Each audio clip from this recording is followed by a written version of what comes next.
Hello friends, welcome back to my channel Simplified NEET.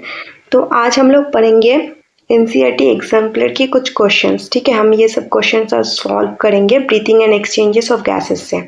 तो चलिए शुरू करते हैं। तो पहला क्वेश्चन है, respiration in insect is called direct because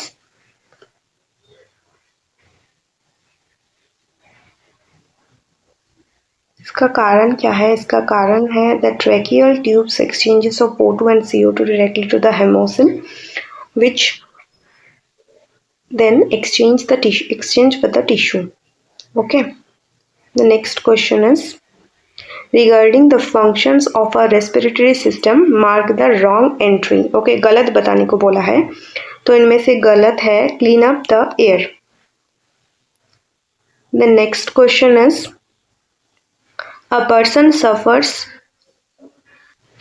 puncture in his chest cavity in an accident without any damage to the lungs.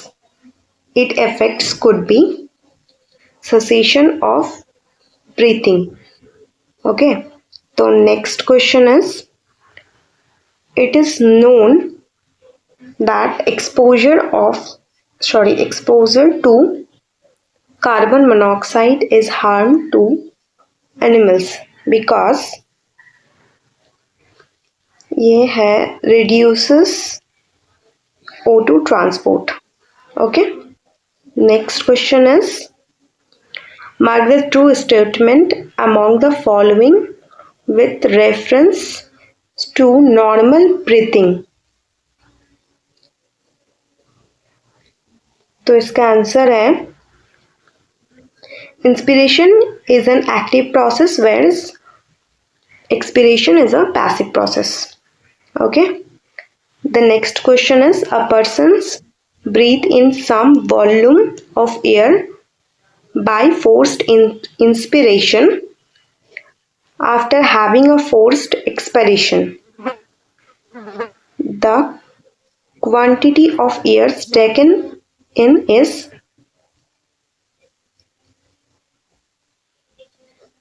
इसका answer है द वाइटल कैपेसिटी। ओके, जिसको VC भी बोलते हैं। नेक्स्ट है, mark the incorrect statement with context to O2 binding with Hb means haemoglobin. तो इनमें से कौन सा है? इनमें से है higher partial pressure of CO2। The next question is, which of the following statements is incorrect regarding to the respiratory system? Respiratory system के रिगार्ड incorrect option मतलब incorrect पूछा है। ठीक है, तो incorrect है D. The pleural fluids reduces the friction of the lungs. अगर pleural fluid कम हो जाएगा तो friction तो कम होगा ही।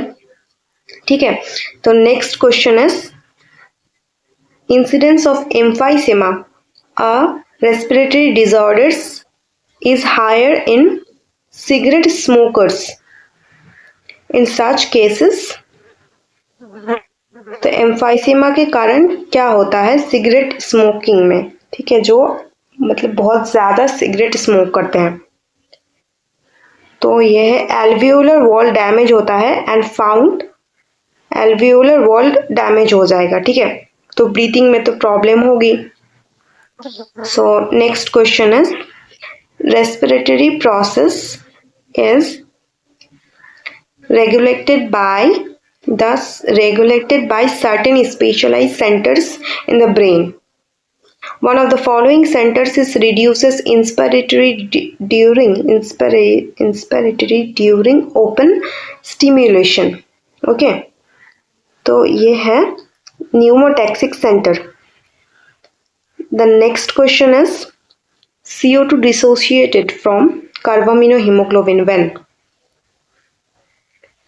CO2 कार्बोमिनोहीमोग्लोबिन फॉर्म में कब डिसोसिएट होता है? ठीक है, तो ये है पार्शियल प्रेशर ऑफ जब CO2 लो रहेगा and partial pressure of O2 high रहेगा, तो option B is correct. Next question is, in breathing movement. Okay, ये सर नहीं होगा। ठीक है, ये एयर होगा। Air volumes can be estimated by spirometer. Okay, the next question is the hemoglobin oxygen hemoglobin dissociation curve will show a right shift, हम जिसको cadet right भी बोलते हैं, ठीक है, in the case of जब partial pressure of O2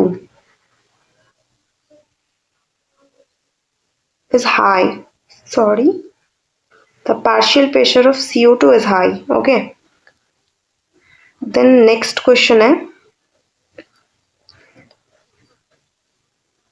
column matching का। तो कॉलम मैचिंग करते हैं। अर्थवर्म्स होगा moist cuticles. Okay, then insects trachea, fishes होगा gills, and birds and reptiles lungs.